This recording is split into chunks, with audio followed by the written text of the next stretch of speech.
Mana dēla mācību stundas. Atmiņām ir ilgāks mūžs nekā pašreizējai realitātei. Žans Pols Rihters. Stāvi! Mammu, aiz mums ir mašīna! Es jau grasījos mainīt joslu uz satiksmes pilnā lielceļa, kad mans dēls izkliedza brīdinājumu. Palūkojos par kreiso plecu un patiešām neparedzamajā ceļa daļā parādījās automašīna.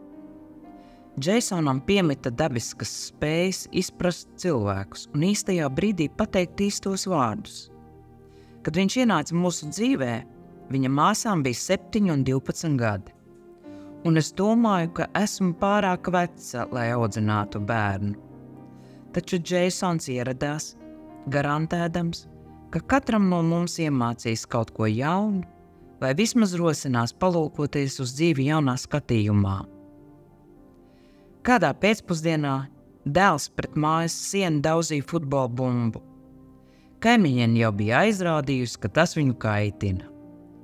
Kaut arī biju jau to lūgusi pārtraukt, Džeisons to darīja atkal. Varbūt viņš gribēja pārbaudīt, cik daudz var atļauties. Diezgan aizkaitināta nokliedzos. Džeison beidz vienreiz daudzīt bumbu. Viņš tikai nosmīnēja, un tas vēl vairāk uzkurināja manas dusmas, un es vēlreiz nokliedzos. Tad mans izstīdzējušies, gandrīz 2-metrīgais, muskuļotais sportists pienāca klāt un pacēla mani gaisā. Aizkaitināta mēģināja turpināt morāles lasīšanu, bet īgnumu drīz vien izdzēsa sirsnības uzplūdu un viņa apbarošais smaids. Kamēr Džeisons mani ķircināja un turēja rokās, neapmierinātība izgaisa. Es varēju izjust viņa mīlestību.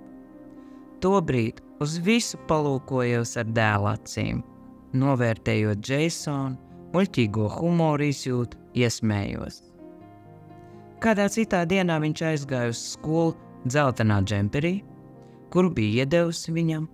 Uz tā bija konkurējošā skolas futbola komandas emblēma. Tu taču šodien to neuzvilks uz skolu, vai ne? Uzvilku gan. Āk, Dievs, kas notika? Nu, Džeisons mierīgi atbildēja. Daži no puišiem trieca mani pret skapīšiem un apsaukāja. Ak, Džeison, ceru, ka tu to vairs nekad nevilksi. Protams, vilkšu, viņš apgalvoja, kāpēc gan ne mammu? Tas norūda raksturu.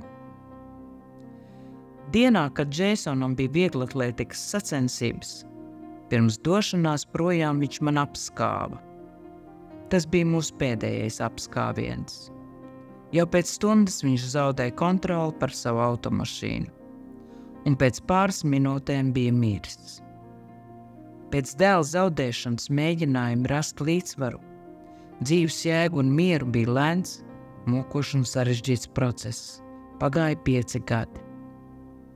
Kādu dienu ne no šā, ne no tā sāpes par viņa zaudējumu kļūt tik spēcīgs, ka sabruku asarās. Starp izmisīgajām elsām es lūdzos. Dievs dāvā man sapni, kurā es vēlreiz varētu ieraudzīt savu brīnišķīgo dēlu. Tev to ir ļoti viegli izdarīt, Dievs.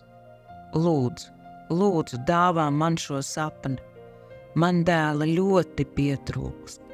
Es lūdzu tikai vienu apskāvienu sapnī, raudāju un lūdzos. It kā mana dzīve būtu atkarīga tikai no šī viena sapņa. Tonakts sapnī redzēju Džeisonu, aptuveni 7 gadu vecumā. Es viņu rāju par kaut kādu nedarbu. Tā nedara, vai tu gribi nomirt? Viņš paskatījās uz mani un pateica vissatraucošākos vārdus, kādus no viņa jebkad bija dzirdējusi. Bet man nāve nav mūžīga. Pamodos satraukt.